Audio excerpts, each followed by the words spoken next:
Good morning, everybody. Today is Wednesday, July 1st, 2015. And this is Before the First Cup with Jules here on UCY.tv. Happy Wednesday. We made it halfway. It's just amazing how the hamster wheel just goes round and round every day. And where it stops, nobody knows. And hopefully it won't stop because that probably wouldn't be a good thing. So let's see. It is 68 degrees and mostly cloudy here in upstate New York. Spent the evening trying to get a bunch of things together, listening to the pitter patter of pouring rain that was like a lullaby as I was producing all the live shows last night. I want to let everybody know one of the things I was working on last night was getting a show page and archiving set up and ready to rock and roll for Neil Foster's Reality Bites here on UCY.tv. He will begin airing shows here beginning on Friday evening of this week at 10 p.m. Eastern following Brandon Tuberville's show.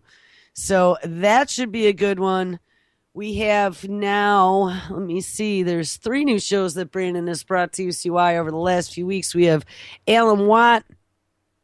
We have Tim Kelly. So Alan Watt has Cutting Through the Matrix, and he is airing on Saturdays at, I believe it's 6 p.m. Eastern. Yeah, hold on. I'll look at the schedule. I'm trying to do it all from memory. It's early. Yes, Alan is on at 6 p.m. Eastern on Saturdays. We have Tim Kelly, who was a person that Brandon interviewed with, and Tim's got some really great interviews out there. Tim started last week, 7 p.m., following Alan Watt on Saturday Eastern, and now Neil Foster Reality Bites is going to be Friday night at 10 p.m. Eastern. So should be really good. Lots and lots and lots of educational radio.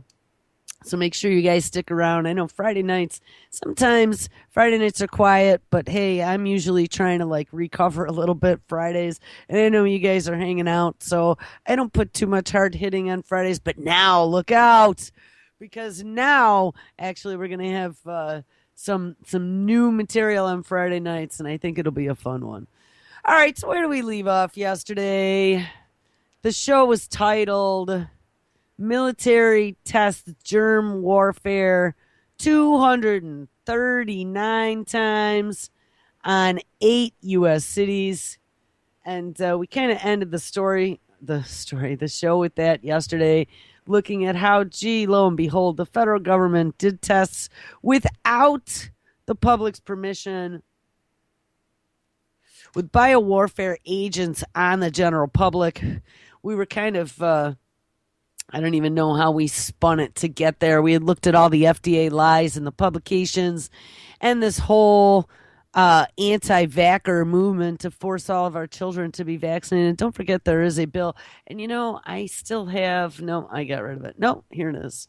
I have govtrack.us. If you haven't been out there, that is a fun tool to see what kind of crazy they're trying to push down our throats next.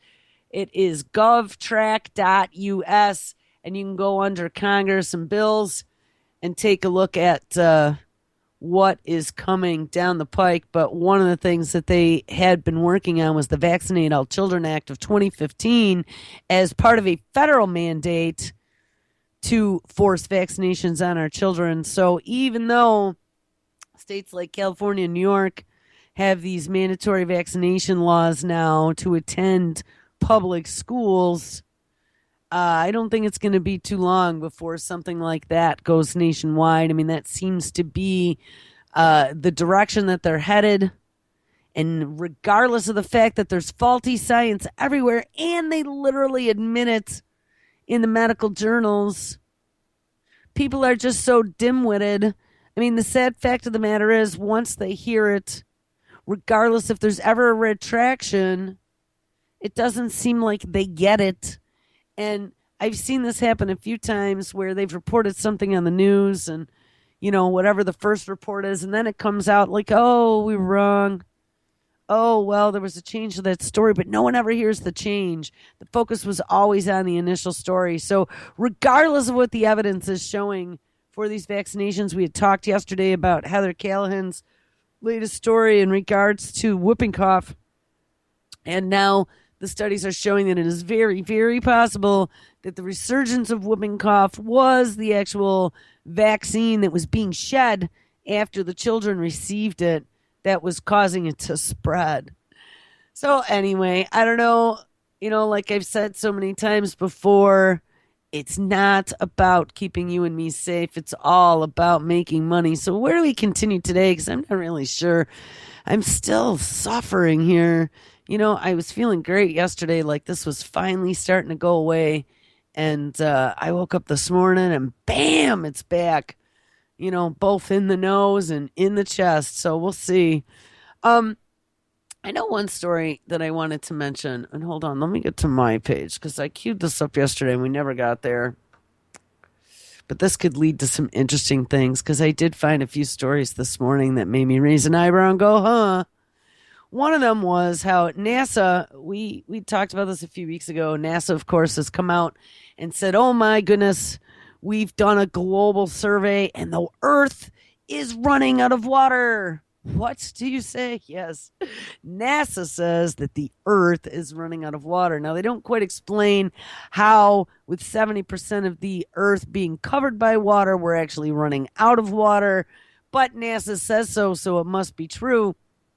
And while we were doing that story, I was questioning how, with the simplicity of the chemistry with two hydrogens and an oxygen, compared to some of the other stuff that we're dealing with in regards to this genomics and, I don't know, creating synthetic life forms that reproduce, how we could literally be running out of water. You would think that some money grubbing mad science gone mad scientist would have found a way to make synthetic water, wouldn't you have? Yes. Well,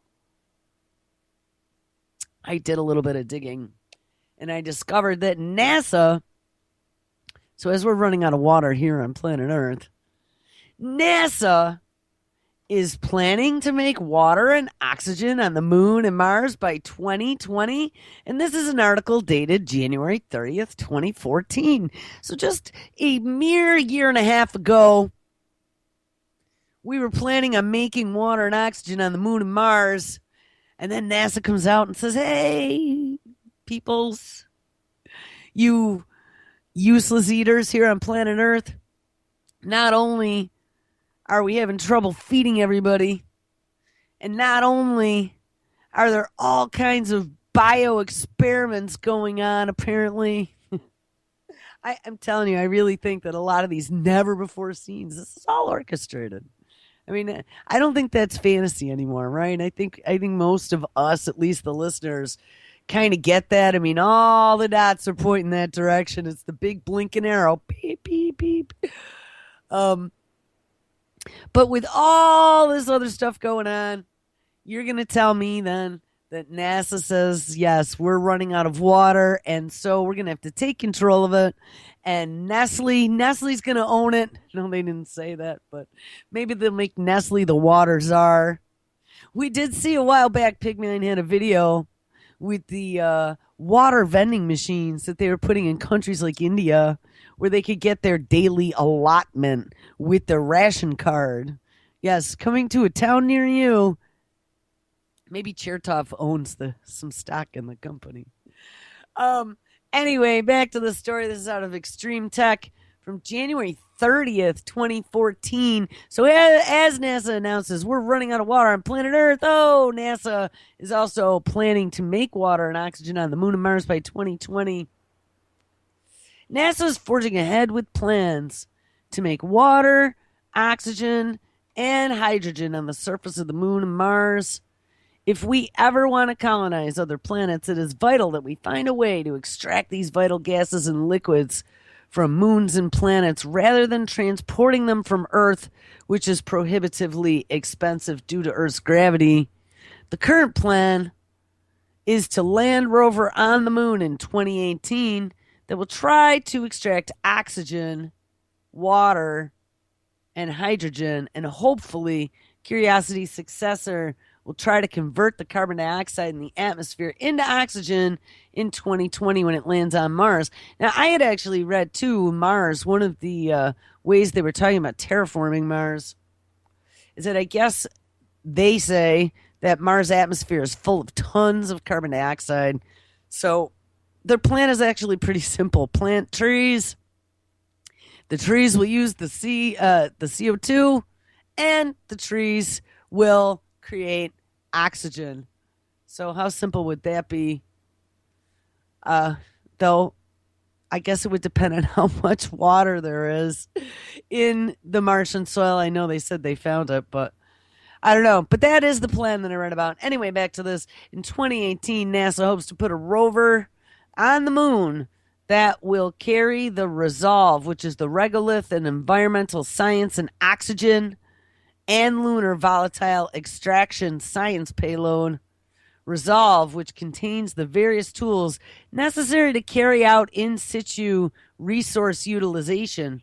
Basically, Resolve will sift through the moon's regolith, which is the loose surface soil, and heat them up, looking for traces of hydrogen and oxygen, which can then be combined to make water. So look, they got a little machine that can do this.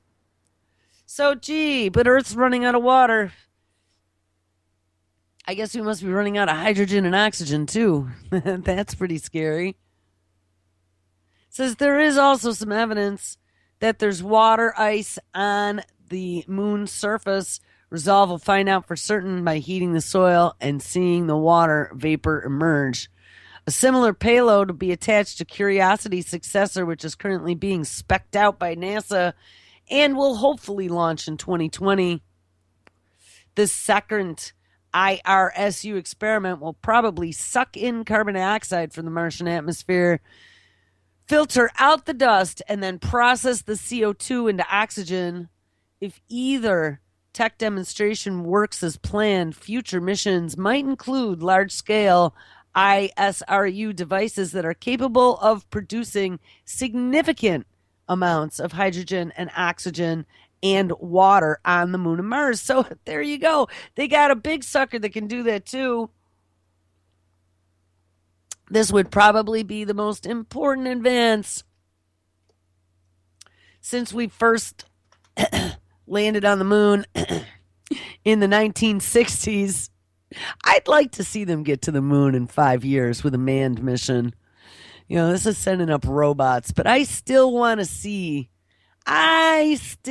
need some 21st century evidence of HD photographs of a man outside of our magnetosphere standing on another heavenly body. I think, I never knew about any of that, and I never even knew that anyone had ever questioned that happening.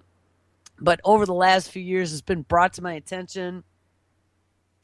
And I have some pretty scientific friends who, of course, have gone through all the reasons why they believed that the landing never happened. And I was flabbergasted. Another one of those things that, I never questioned ever in my wildest dreams. And I gotta say, there's a little bit of compelling evidence, if not a lot, that made me raise an eyebrow and go, that's pretty interesting, especially when you look at the political climate that was going on during the time of the original space race to the moon. So, I don't know. SpaceX can't even get off the ground to get supplies up to the International Space Station. Number 3 went kaboom the other day, which was pretty disappointing. So, anyway, I don't know. I guess we'll see. 2020 is pretty ambitious. That is only 5 years, 4.5 years from now. But hey, they're accelerating. We got to get off this rock, remember, because they've already started the time bomb ticking. It says basically, as it stands, space travel needs lots of hydrogen and oxygen for rocket propellant and water to keep astronauts alive. Water has the unfortunate characteristic of being both heavy and incompressible, meaning it is very difficult and expensive to lift large amounts of it into space because gravity can be really annoying. That's the story, not me. Likewise, until we come up with some other way of powering our spacecraft, I don't know, what were they working on? The ion engines, I saw they were moving along quite well. It is infeasible to carry the rocket fuel that we need for exploration off of Earth. In short, if we want to colonize space, we really, really need some kind of base outside of the Earth's atmosphere, preferably the moon, but Mars would be good too. So good, extreme tech. Here's the thing that I don't get. If you want to get back to like what really makes me question the moon, and I'm going to be pretty straight up with you here. Here's the thing. This is America, right? And in America, what's the one thing that we have done so damn well over the last 40 or 50 years? That is to be a consumer and to be a capitalist and to live by the dangling carrot. So if we'd made it to the moon in the 60s and had all these missions and traveled back and forth and it was so hunky-dory and great, why is there not a Disneyland on the moon? Why do we not have tourism on the moon? Hugh Hefner talked about creating his Playboy Bunny Mansion in space. We have Walt Disney working with Werner von Braun after he left the space program. You would think that a Disney World on the moon would have been their retirement. But no, there's no Disney World on the moon. As a matter of fact, as far as any of us know, as far as the public is aware, there's nothing on the moon. Nothing but some old tracks, some leftover garbage, maybe a flag. But there's nothing on the moon. Nobody has monetized the moon. And now we have China and India that are flying missions, doing surveys. I mean, why aren't there satellites whipping around the moon like they have right now around Mars that are mapping like every single element in the soil to see, of course, how much money the planet's going to be worth once they send the unwitting Mars real-time live TV participants up there to never come home? Of course, you do know about that, right? The reality TV show. And they were so overwhelmed with people sending in resumes to go to Mars forever. They have more than enough people to go start a colony. I mean, Space 1999. Remember that show? That was out of Canada. I loved that show. And I was certain by 1999 we would have some sort of moon base. Why isn't there? Explain that to me. And that just, when I put on my logical hat and I just sit back and I get rid of all the science and I just use logic for that, there is no reason whatsoever that we don't have something on the moon. None. Absolutely none. All right, I'm not going to harp on it. I really didn't want to talk about the moon. It's in my delusional haze here of illness. But it is a good question, I think. And I think that the lack of anything and the fact that we're not like, it's our nearest neighbor. It's our nearest neighbor, and we could be jet setting there back and forth. They could be making bazillions of dollars if they just had, I don't know, the space shuttle that they discontinued because it wasn't making money. Because it was a big hole suck. I mean, if they had put their mind to it between the 1960s and the 2010s, I'm certain we could have had a way to go back and forth to the moon and check it out. Go on a joyride, even if it was just for the rich people. I was being nice. All right. So, the fact that NASA says that the Earth is running out of water, but there's grand plans just as recently as January of 2014 that we're going to take hydrogen and oxygen and we're going to make water on the moon. And by the way, Mars too. Now, there was another story here. If we wanted to stay on that for a second, but I got to find it. Hold on. I had it open. Here it is. So you know how we've also talked about, I don't know if this is anything official, but I could tell you when I look at this transhumanist agenda and I look at how they had spent large dollars searching for new habitable planets in the solar system and outside of our solar system, something that we could get to maybe in a generation. They were doing all kinds of research on suspended animation. I've touched on that quite a number of times. And then we even had a mainstream video that came out about it that, yes, we're working on suspended animation. And then there's a project called, oh, I don't remember, something 100. But basically, it's about getting off planet Earth. I mean, that's what it's all about. Getting off this rock once they've screwed it up beyond belief. I see this story back a couple weeks ago. And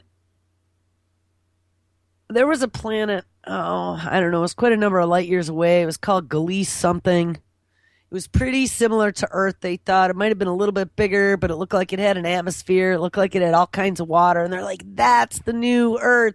But it was going to take quite an extended amount of time to get there. And hey, if we haven't figured out how to get outside the magnetosphere yet, that's going to take a long time.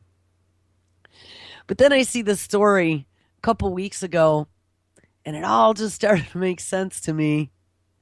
So, for many years, I've had a fascination with Jupiter. If anyone got to see Jupiter in the sky last night, it looked pretty awesome. And Jupiter's moons in particular. And I don't remember even how many moons Jupiter has, but it's got tons.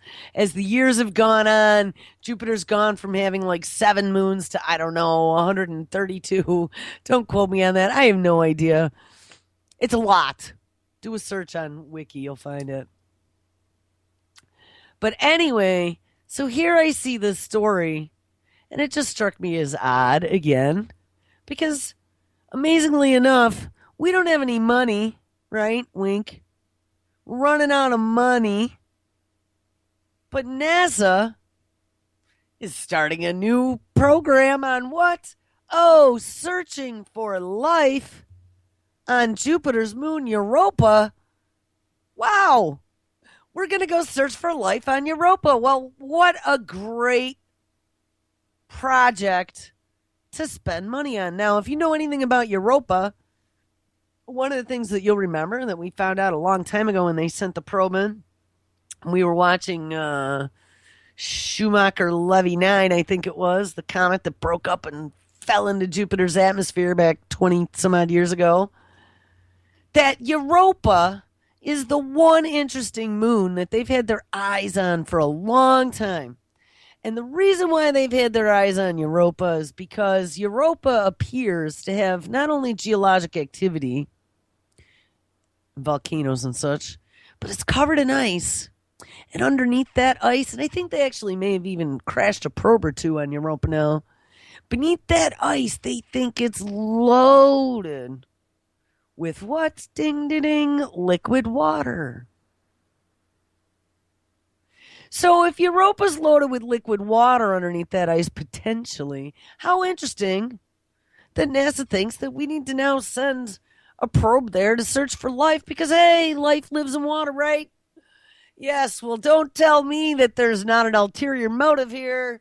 If Europa's covered with water and NASA's beginning the mission, yeah, NASA just said that the Earth is running out of water and it's within our own solar system. We can get there in a few months.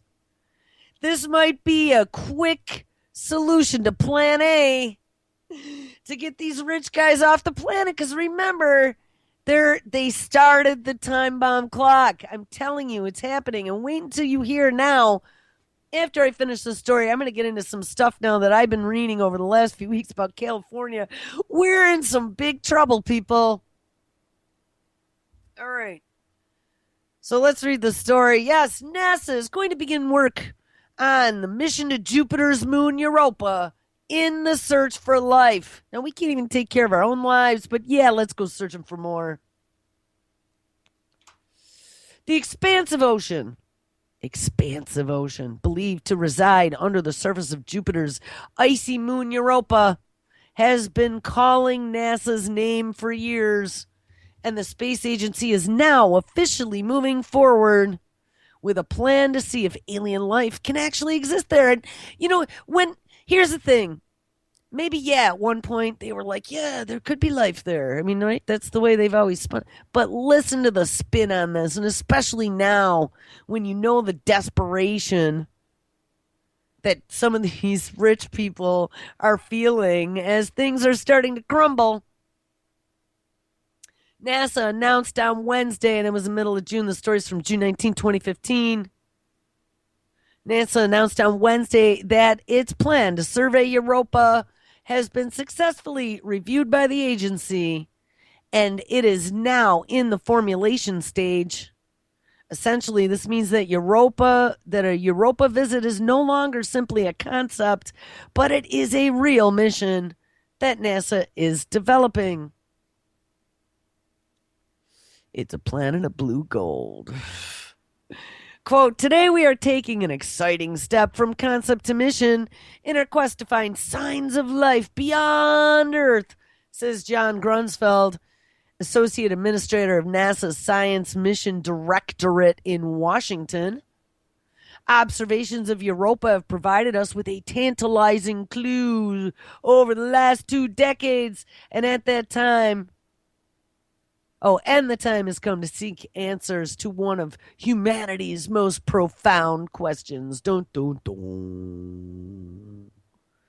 Also, there's a little side note here. NASA promises definitive evidence of alien life by 2025. Oh, I'm not even going to go there. It says Europa has been considered a potential hotspot for alien life ever since the 1990s, when NASA's Galileo mission found evidence that a massive subsurface ocean might exist on the moon, which is roughly the size of Earth's own. One huge difference between it and our own moon is that Europa could potentially have more than double the amount of water than we have here on Earth. Ding, ding, ding, ding, ding. Additionally, Europa's ocean is believed to be warmer than it would be if it only received heat from the sun, since strong tidal forces on the planet generate heat as they flex, yes, between it and Jupiter. Scientists think the ocean features salt water and makes contact with a rocky sea floor, much like the Earth's, and all of these features have proven to be true, point to the possibility that life may exist beneath the moon's frozen surface. And think about this. If we go back to the 1950s and the 1960s and the 1970s of the military bases in Antarctica, of which you guys know my dad was down there, and you look into what that program really was in Antarctica, that was an experiment in isolation to get them ready for the moon. It's one of the reasons why, supposedly, Wernher von Braun went down there, which he was on the plane with my dad. He was getting ready to figure out how to go to the moon. So it seems very interesting that we now have an environment that is very much like Antarctica, with potentially twice the amount of water on Earth. NASA says we're running out of water on Earth. And now we're thinking about sending a mission up there, of course, wink, to go see if life lives there. Now there's a NASA video here. I didn't see this before, so let's see if we can bring myself in. I'm going to check this out. And then we're going to hop over to California in the West Coast, because if you thought California running out of water was a scary thing and getting pummeled by radiation, well, wait, there's more. I don't know. California is not looking like a good place to be living right now. All right, here we go. All right, let's check this out. It says Alien Ocean, NASA's mission to Europa. Maybe this is just pretty music and pictures. I don't know, but we'll see.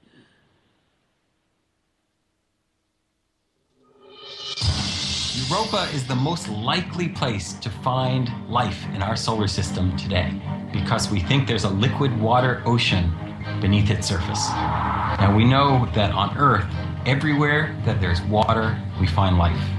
So could Europa have the ingredients to support life? we might be actually looking at a body that is presently alive, presently active, and presently undergoing its geology. There is too much evidence right now lying around on the surface, the red stuff, that suggests that something's going on there. Is that an environment that is habitable for any sort of life form? By golly, we really have got to go back and figure that out.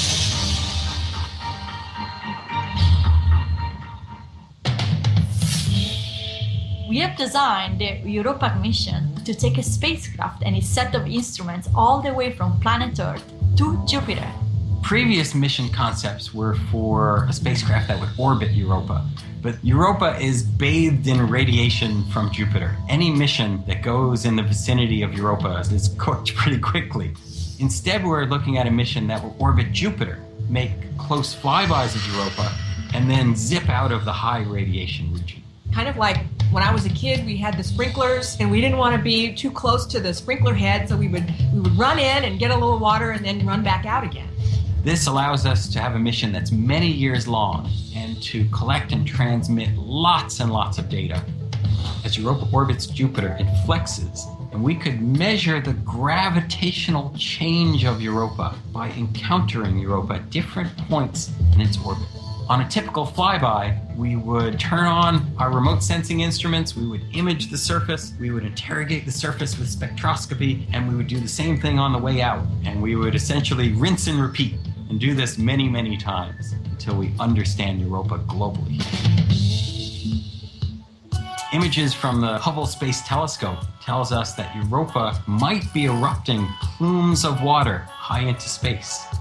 If that's true, then we could fly through those plumes with a spacecraft and literally taste it to understand the composition of Europa's interior. If it does have the ability to harbor life, how does that work exactly?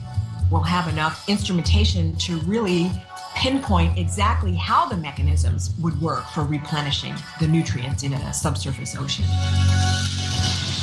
Europa is so important because we want to understand, are we alone in the cosmos? If there's life in... Europa is so important because we want us to understand if we are alone. Don't worry about the fact that NASA says Earth is running out of water and Europa apparently they think has twice as much water. Europa, it almost certainly was completely independent from the origin of life on Earth. That would mean the origin of life must be pretty easy throughout the galaxy and beyond. And that's it. Actually, speaking about him now thinking life could be pretty easy, I did find a story out of MIT the other day where they're now looking to redefine the meaning of life, but maybe we'll take a look at that one tomorrow. I got way off of the topics I wanted to hit today, but whatever. It's called sick head. It's what happens. Your brain wanders. Anyway, so just pay attention to that. They're thinking that, yes, even though we don't have any money for all these space programs, that sending long-term probes starting in the 2020s, it says, NASA sent out spacecraft sometime in the 2020s, which will eventually make it to Jupiter a few years later and stay in orbit there. Europa might be where they are shooting for. At least that is my theory. All right, so let's get to the scary California news. So there's a couple stories that I saw over the last week or two that caught my attention, and I posted it a few times, and now I found a video. This is about the drought conditions in California, and they're claiming that California is sinking. I don't know if anybody has seen anything about this, but they're saying California is sinking, and it is because they are sucking all the water out of the ground. Now, I mean, I guess when you think about it, kind of makes sense, but how surprising is that California is sinking? Because that is not a good thing in any way, shape, or form. Maybe this will play. I don't know. This video was giving me problems earlier today. If not, I'll read the story that goes along with it. Says homes in a Central Valley neighborhood are the latest casualty of California's historic drought, never before seen. The parched, dry weather is causing them to literally sink into the ground. Homeowner Scott Hall was puzzled when he first noticed a small crack in his living room wall. Hold on, I'm going to kill Skype because this is not going to play. My wife and I were watching TV and we noticed a fine crack and you could see white starting to show up, said Hall. That small crack was part of a much bigger problem going on underground. His home was dropping. Quote, you could literally stand out by the sidewalk and look clear underneath the house into the backyard, said contractor Gary Wake. That's how much the soil had shrunk under his house. More and more homes have begun to tilt, sink, and crack in the neighborhood, and it has now become clear that the reason lies underground. Drought conditions have made the earth beneath them so parched, it is affecting the aquifer, the underground layer of permeable clay and soil where the water normally flows. Quote, we honestly believe it has a lot to do with the drought and the aquifer just being sucked out, says Hall. And hey, hold on, there's a commercial playing, and as soon as this commercial's done, looks like this video is going to start. Hold the phone. Do-do-do-do-do. Do-do-do-do-do-do. Do-do-do. All right, here we go. You want to see how bad our drought really is? It is literally causing homes to sink. Now, Brian, this is something we would expect to see when there was a lot of rain. And it turns out to be something we expect when there's too little as well. It all started when some homeowners in the Central Valley noticed some cracks. Turns out there's a much bigger problem going on underground. The wife and I were sitting here watching TV, and we noticed that there was a fine crack that you can see the white starting to show up. It started with puzzled homeowners. The crack back there, which I haven't painted just yet, that's just dropping. Which makes kind of sense because all the cracks are happening in there. Then there were busy contractors. We could literally stand out by the sidewalk and look clear underneath the house to the backyard. That's how the soil had shrunk under this house. And as more homes tilt, sink, and crack, the prime suspect has been sighted underground. It's just moving so fast now. So we honestly believe it has a lot to do with the drought and the aquifer just being sucked out. When that clay soil starts shrinking and going away, the foundation follows, especially on the older homes. Right now we're seeing subsidence at about 1 foot per year. Hydrologist Michelle Sneed is tracking California's rate of descent for the USGS, and one area really stands out. And this is on Highway 152, right near Los Banos. It's called the El Nido Subsidence Zone, a chunk of the valley south of Merced that is sinking quickly. The brighter colors show you where it's sinking fastest, about 1 foot per year in this case. Jeez. So quickly that scientists are having trouble keeping up with it. One other place that I can think of is sort of outpacing our rate of subsidence, and that's Mexico City. Until now, the most visible sign of California's dry, sinking valley was this broken concrete along the Delta Mendota Canal. But as this canal fails to meet the area's demands, the problem is increasingly hitting homes. We're getting the calls of, can you come and adjust my doors? My doors won't shut. We got another small crack that's taken off going towards the house there. Those sinking houses right across the street from an agriculture industry that's desperate for water, digging a record number of wells reaching ever deeper into a sinking water table. And this is one deficit that can't be erased by an El Nino winter. See how it's nice and solid there? We need rain. How horrifying is that? And so here we have California sinking. I mean, the joke used to be when I was a kid that someday California's going to fall into the ocean. But I mean, literally, sections of the state are sinking at 1 foot per year. How is that going to figure in the next year or two? Your house sinks 3 feet. That's going to cause some problems, Clyde. So to add even more damning information to what's going on in California, check this one out. And now, of course, everything is spinning. Hold on. If this doesn't work, I gotta Let's get this other computer on. Log me in. Oh, I don't remember my password. Log me in. Oh, look, DNS probe. No internet found. Gotta love when that happens. All right, let's get it. Here we go.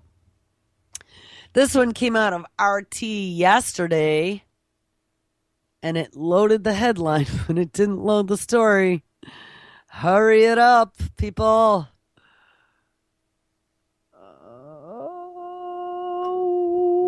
it's not gonna happen. Here we go.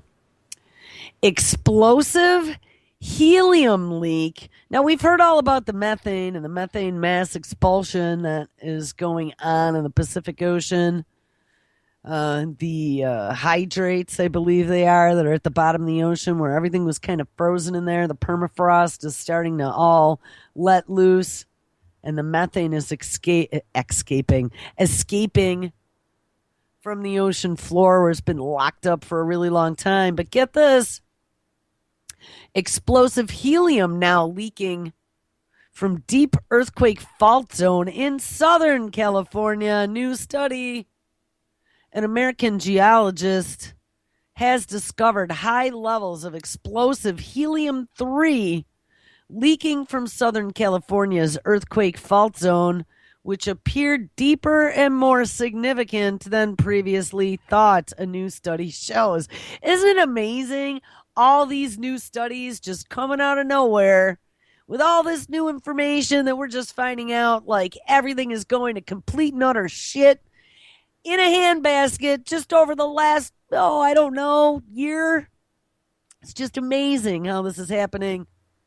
UC Santa Barbara geologist Jim Bowles has found that high levels of helium-3 have been leaking across a 30-mile stretch of the Newport-Inglewood fault zone in the Los Angeles basin.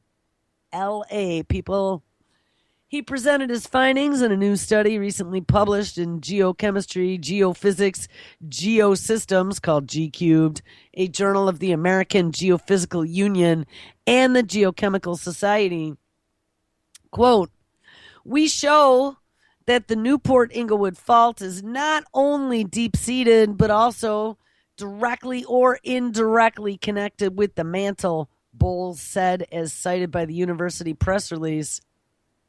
He added that the findings indicate that the fault is a, quote, lot more important than previously thought, unquote, and that the results are unexpected for the area, never before seen again, because the LA basin is different from where most mantle helium anomalies occur. Now, I don't know about you. I haven't paid a lot of attention to major geology since I took tons of geology in college. But I don't ever remember hearing about helium releases from underground. Could you imagine everyone in Los Angeles going to be talking all high and squeaky? This isn't cool. Typically before large earthquakes, you start seeing gas releases. That is one thing that I do remember. So the fact that we have helium-3, I mean, I don't really even know anything about helium-3, but it's all coming out of the ground in a subduction zone, probably isn't a very good thing, especially considering that California's sinking too. All right, back to the story. After about 30 million years ago, the Pacific plate was colliding with the North American plate, which created a subduction zone at the Newport-Inglewood fault, Bowles explains, and then somehow that intersection jumped clear over to the present San Andreas fault, although how this occurred is not really known. After U.S. geologists from UC Santa Barbara analyzed 24 gas samples, they discovered that high levels of helium-3 inversely correlate with its carrier gas, carbon dioxide, which also came from the mantle.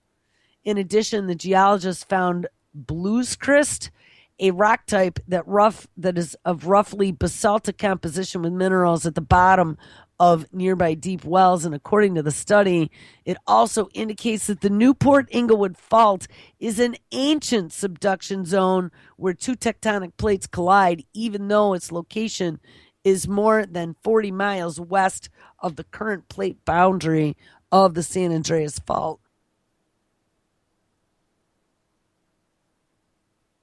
Sorry, I had to remove a lung there. Now, as we've been seeing earthquakes all along the Pacific Rim, and there have been some big ones over the last year or two, even over the last 4 years. If you go back to the big Japanese earthquake that created the whole Fukushima debacle, extinction level debacle that's going on there.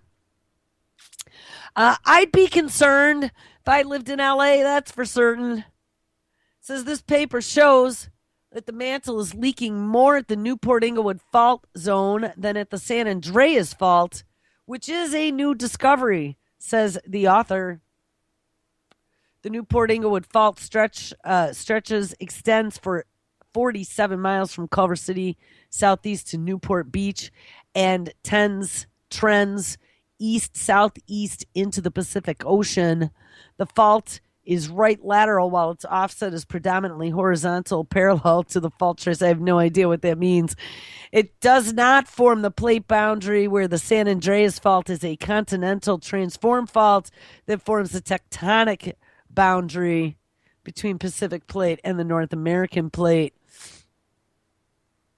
The Newport Inglewood Fault appears to sit on a 30-million-year-old subduction zone, so it's surprising that it maintains a significant pathway through the crust and one of the deadliest earthquakes. And that's what I thought was along the Newport Inglewood Fault.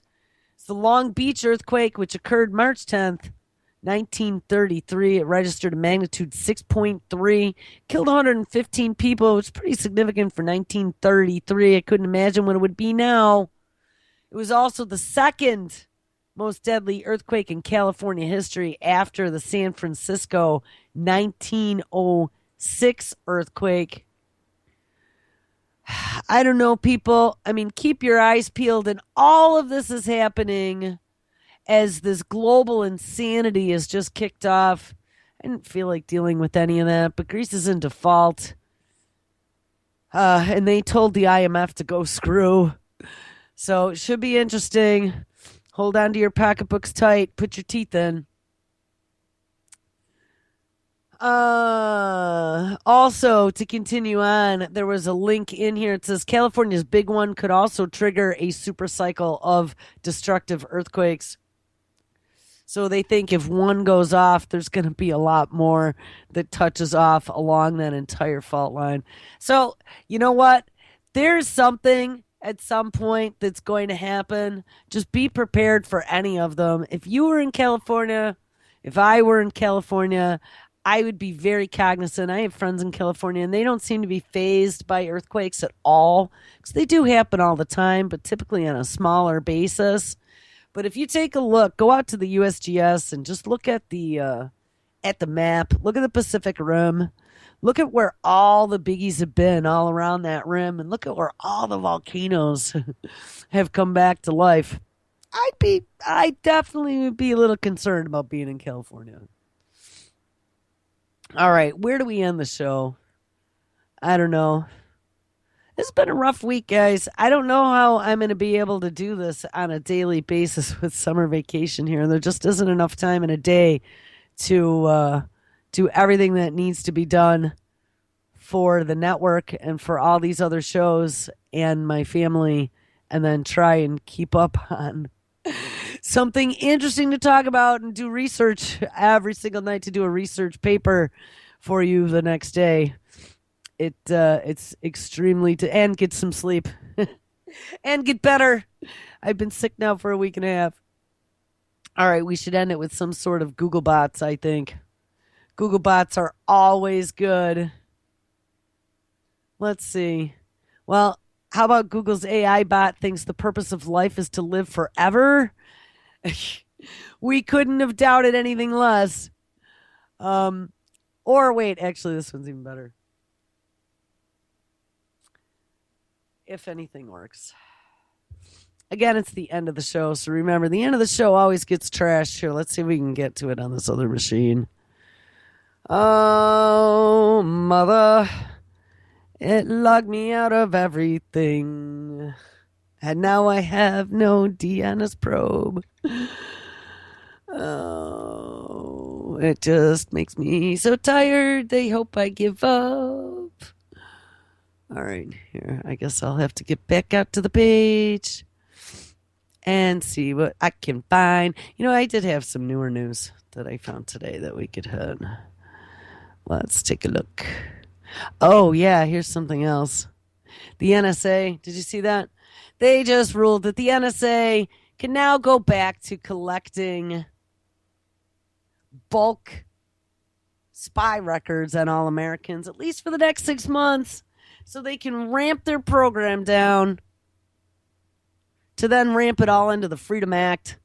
So all the corporations that have now been pulled into the spy syndicate can get up and running and suck your records. Here, maybe I can do this from here. All right, I think we got it. There we go. All right, let's check this one out.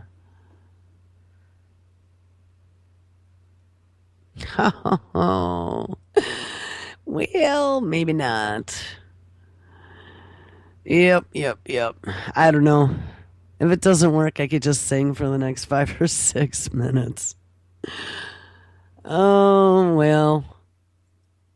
Look, both machines now giving me DNS probe finished, no internet. Isn't that incredible? It's incredible that Facebook loads, Skype loads with no internet, but I go to click on a story and that story can't load. Oh, it's just incredible how that happens. What are the chances? This is like biggest suck ass shit I've ever seen. The internet is broken, people, and it's on a daily basis. I want to get out my baseball bat and beat the living shit out of these computers. And it's not my computers. This is that brand new computer that I don't even have any data on. This is like just to do things when the other machine decides that when I say keywords, it doesn't work. And now I have 2 machines that just don't work. One's wired, one's wireless, and just neither of them connect to anything that I want them to. Only the surveillance spy tools, Skype and Facebook. Yes. Oh, yes, look. Refresh 5 times. Nope, no internet on this machine. How curious. But look, we can, go to this page. Works just fine. Oh, what? Yes, go to this page and it works just fine too. You just can't watch videos from news sources that have not been approved by the Ministry of Truth. All right, let's see if we can read this one. This is up from a few days ago. Damn good thing I always keep 32 tabs open. Oh, wait, here it comes. What? Oh, this is so irritating. Like, beyond. You don't even know how irritating this is. Oh, it looks like it's trying. Data collection is back. On Monday, the U.S. Foreign Intelligence Surveillance Court ruled that the bulk collection of American citizens' data by the NSA can be resumed. RT's Marina Portnaya is live in New York for us with more. Marina, what is so significant about these court rulings? Well, this is pretty significant given that the American public was told that the NSA lost its legal authority for bulk data collection when the Patriot Act expired on June 1st.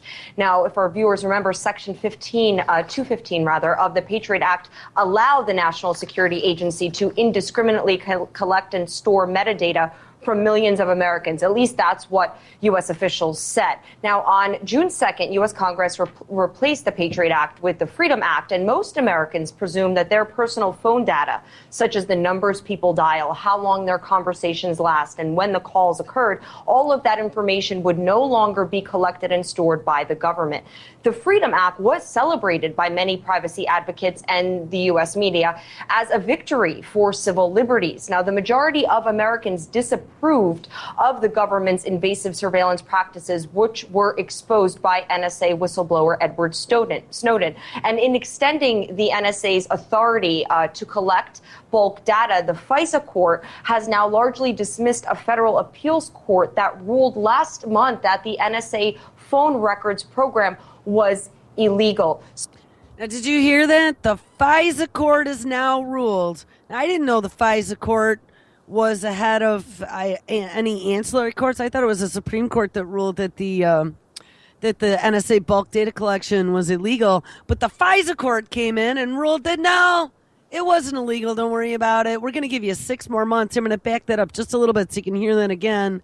Last month that the NSA phone records program was illegal. So, just having this story come in light of the president's meeting with his Brazilian counterpart, and how there's no love lost, and how they trust one another, and the Obama administration assured its allies they would no longer be spying on them. That's the same assurance the American public received in the past 30 days. And here we see that the NSA's bulk data collection is being extended.